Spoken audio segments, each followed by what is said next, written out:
manager, of course, went from one company, from one partner to the other, and it was much about negotiation because it was about contracts concerning about up to 1 million euro or 3 million euro.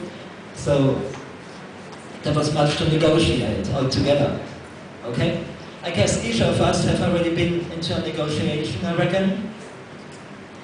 And when it comes to a negotiation, even the clearest and most positive communication doesn't guarantee a positive response. Whenever two parties do not initially agree about an issue, they have three choices. Do you have any idea which these choices are? Any idea? No? You? Any volunteer? Which choices do we have when it comes to negotiation?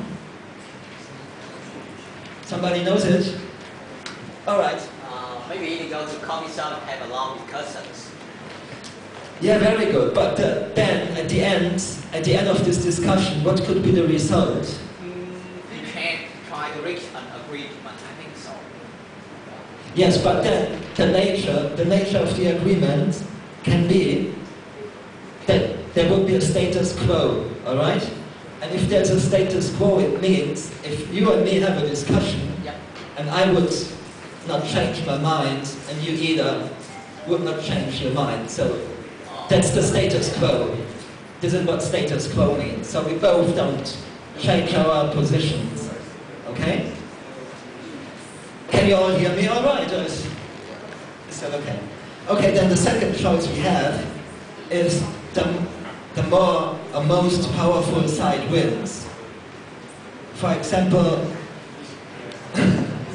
can you hear me? Is there a problem? Could you please hold your microphone far away from your mouth because it's too noisy, we cannot hear you very well. Okay. Is it better like this? Yes. Okay, perfect. Okay, the second solution is that the most or the more powerful side wins. That means when I have a discussion with when I had a discussion with my sales manager, of course he has more power, and I said, no, but I want to have a 3 weeks. All right?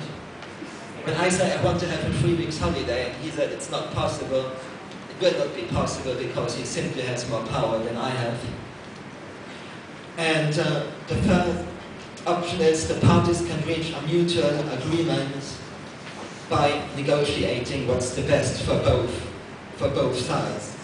And both change their opinion, so we both can reach an agreement by negotiating. And this is what normally happens. This is what normally happened when I visited my customers all around Europe. Okay? Good. Now I will read out the definition of negotiation. So, negotiation occurs when two or more parties, either individuals or groups, discuss specific proposals in order to find a mutually acceptable agreement. Negotiation is a common way of settling conflicts in business. Individuals use negotiation to reach agreement on everything from the price of a used car to who will handle an unpleasant job. Managers and workers use it to reach agreements on such issues as how much responsibility a worker should take and what an employee needs to do to be promoted. As one consultant explains, negotiations are seldom formal sit-around-the-table affairs. In fact, almost any form of business problems or disagreement, from scheduling work shifts, who's going to pay this $500 expense, is resolved by some form of negotiation. I remember when I still worked in London at EMC, sometimes we had negotiation which went on for about 6-7 months. So not only 1 or 2 days or 1 week, I had negotiation on and off for 6-7 months.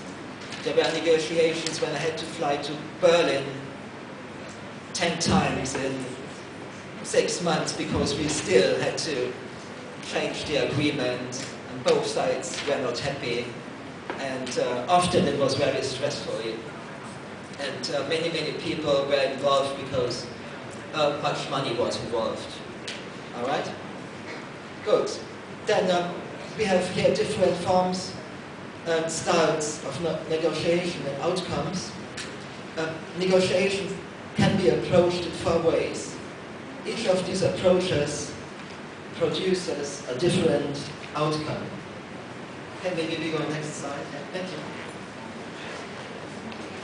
Okay, there is the bargaining orientation. This is the approach taken by competitive communicators. The bargaining orientation is based on the assumption that only one side can reach its goals and that any victory by that party will be matched by the other's loss. Okay, when would that happen? Any ideas? When would that happen? Yeah, next slide, please. Sorry. Next slide. Okay. And perfect. And again, next slide. Okay, here we are. Good. So bargaining orientation, when would it happen? In which case? If I am, for example, the vendor, because I have been the vendor of information storage systems and my partner or my end user, they just needed my product. So at the end of the day, they couldn't live without me. So I still would have more power.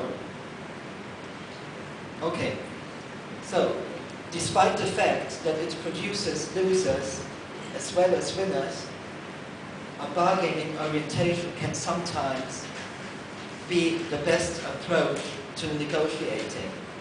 If the other party is determined to take advantage of you and cannot be convinced that collaboration is possible, then you probably need to adopt a competitive stance out of self-defense. You also may need to bargain if your interests truly conflict with those of the other party and collaborating or compromising is not a satisfactory option. For example, in a one-time commercial transaction, your concern for helping the other party may take a back seat to getting the best possible deal for yourself without violating your ethical principles, of course. When you are bargaining, information about the other party is perhaps the most powerful asset you can possess. For example, imagine how much stronger your position would be when negotiating a salary with a potential employer if you know the answer to such key questions as: what is the financial condition of the company? How much is management paying people in equivalent positions? And who else are they considering for their position? And other questions like, what salary would these people be willing to pay, and how much does management want you? Also, when it came to me to visit customers in Europe, before visiting them, I always made some research about people I had to talk to, and I always made profound research about the companies, because I couldn't just go there and show up and not know about anything, because that would make, they would think I don't know, I don't have a clue what I'm talking about.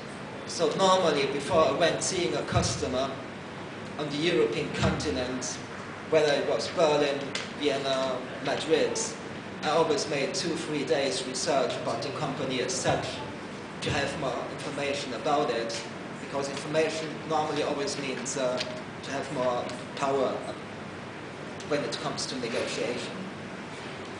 Okay, then before and during a negotiation session, you should do everything possible to collect such information. you can gather intelligence